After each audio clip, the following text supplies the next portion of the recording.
De retour de la Chine où il a passé une dizaine de jours dans une mission fructueuse en faveur de sa province, le gouverneur du Kasaï oriental, Jean-Paul Mbobakapo, a participé ce mercredi 6 novembre 2024 à la cérémonie d'ouverture des assises des États généraux de la justice au centre financier de Kinshasa.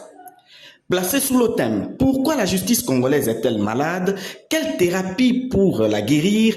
Ces assises ont été présidées par le chef de l'État et président de la République, magistrat suprême Félix-Antoine Tshisekedi Tshilombo, le gouverneur de province, le président de l'Assemblée provinciale du Kasaï oriental, le ministre provincial de la Justice, les acteurs provinciaux du secteur de la justice et le représentant de la société civile ont suivi tour à tour les discours du bâtonnier national, ceux du président de la Cour constitutionnelle et du ministre d'État, ministre de la Justice et garde des Sceaux, ainsi que l'adresse du chef de l'État. Constant Mutamba Tungunga a dressé un diagnostic sombre de l'administration de la justice en RDC, caractérisé par des antivaleurs de toutes sortes, avant d'annoncer que ces travaux vont permettre de soigner la justice congolaise. Qu'en est-il de la justice en RDC? Le constat, vous l'avez plus d'une fois fait, 7 Congolais sur 10 sont insatisfaits de la manière dont notre justice est distribuée et administrée.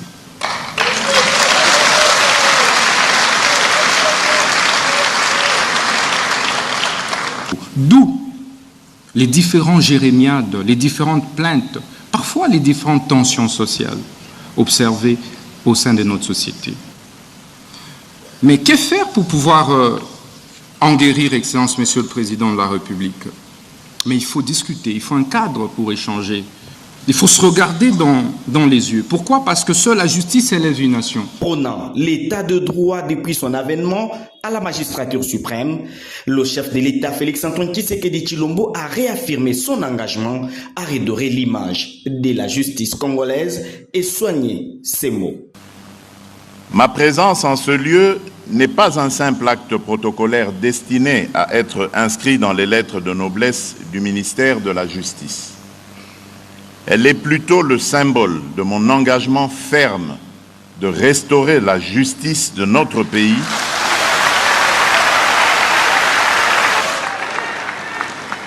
le peuple congolais au nom de qui, conformément à l'article 149 alinéa 3 de la Constitution, la justice est rendue, exige une justice qui porte haut les valeurs d'intégrité, d'impartialité et d'équité.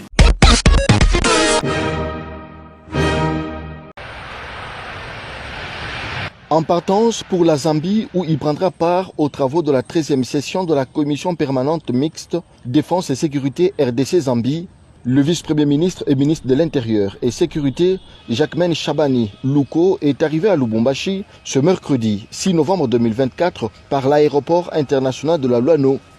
Au bas de la passerelle, un comité restreint d'accueil avec à sa tête le gouverneur Jacques Kabula Katwe.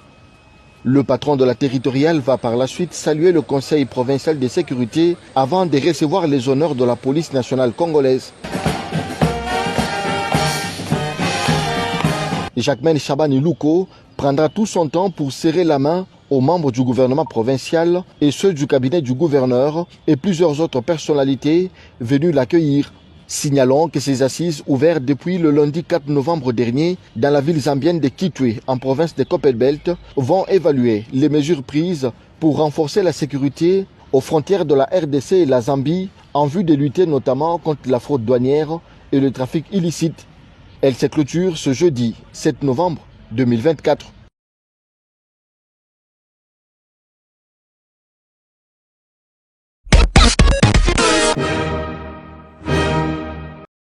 D'une capacité de production journalière de 600 panneaux, soit 6 maisons de 100 mètres carrés, l'usine de production des panneaux préfabriqués à base de sel de polystyrène et de fils d'acier galvanisé, installée à Kisangani sur environ 2800 mètres carrés, va pouvoir entrer dans sa phase de pleine production. C'est la bonne nouvelle à retenir de cette visite, y effectuée ce 26 octobre par le président de la République, Félix-Antoine Tshisekedi Tshilombo. Le sel de polystyrène, qui est l'élément de base, arrive dans un expanseur qui donnera du volume à cette matière. Imitant le principe des pop-corns, le polystyrène gonfle et est envoyé par la suite dans une moule pour aboutir sous forme de blocs qui seront découpés selon le besoin et complétés sur les deux faces avec des treillis en fil galvanisé. Pour sa mise en œuvre dans la construction des bâtiments, tout commence par la construction des fondations sur lesquelles les panneaux sont posés, retenus par des bouts de barres de fer rond. On applique par la suite un enduit fait de sable et de ciment. Le résultat, ce sont des murs aussi résistants que ceux traditionnellement connus. Ce matériau remplace donc idéalement la brique et le béton dans la construction classique. Sa durée de vie, une fois mise en œuvre, est d'au moins 100 ans. Ce matériau résiste au feu et au séisme. Il est un bon isolant thermique en plus. À Kinshasa, 10 maisons avaient été construites à l'entrée du camp 10 français contigu au camp Seta, en face de l'aéroport international de Ndjili. Et sur le site de l'usine à Kisangani se trouve une autre maison qui abrite aujourd'hui les bureaux de l'Agence congolaise des grands travaux pour la zone de la Grande Orientale. Le stock de panneaux présentement disponible pourra permettre la construction de 300 maisons et les premiers bénéficiaires sont les FRDC et la police. Les camps militaires colonel Lukusa, général Baouma et le camp policier Kapalata en province orientale devraient être les premiers servis.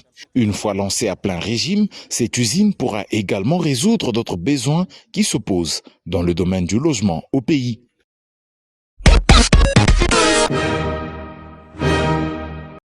Depuis l'accroissement de son trafic, la route nationale numéro 1 dans son tronçon allant de Kinshasa à Matadi est souvent en proie à d'énormes congestions. Plusieurs goulots d'étranglement s'observent par endroits, paralysant le trafic. C'est notamment le cas à l'entrée de Matadi, dans la traversée de Mbazangungu, à Matadi-Kibala et ailleurs encore. Parmi les causes de ces embouteillages, il y a entre autres le stationnement prolongé des véhicules poids lourds le long de la route et la présence sur la voie des véhicules en panne et autres épaves abandonnées. Outre l'évacuation des épaves, une première des solutions, c'est d'ériger des aires de stationnement le long de la route pour accueillir les véhicules en stationnement et ceux en panne. Dans le but d'identifier les espaces qui peuvent accueillir ces ouvrages, une commission mixte composée des agents du ministère des Infrastructures et Travaux Publics, des Transports, des Affaires foncières, de l'aménagement du territoire et des experts techniques du gouvernorat du Congo central ont accompagné l'Agence congolaise des grands travaux sur cette route le 17 et le 18 octobre. Commencée à Mitendi au PK12, l'inspection est allée jusqu'au PK315 à Palapala en passant par plusieurs grandes agglomérations Kikongo, Kisantu, Kolofuma et tant d'autres. Anissé Dinaloua, chargé d'études au ministère des ITP, explique. La mission consistait sur l'inspection des points chauds de la route nationale Kinshasa-Matadi qui pose trop de problèmes et nous avons voulu viabiliser quand même le tronçon Matadi-Kinshasa et nous avons visité quelques postes qui posaient trop de problèmes. Donc du PK 12 plus 100, c'est-à-dire à Mingadi, jusqu'au PK 315 plus 750 à Palabala, donc tout près de Matadi. Et nous avons vu quelques points chauds comme à Mitendi, les problèmes qui se posent chaque fois à Mitendi là-bas pour entrer à Kinshasa.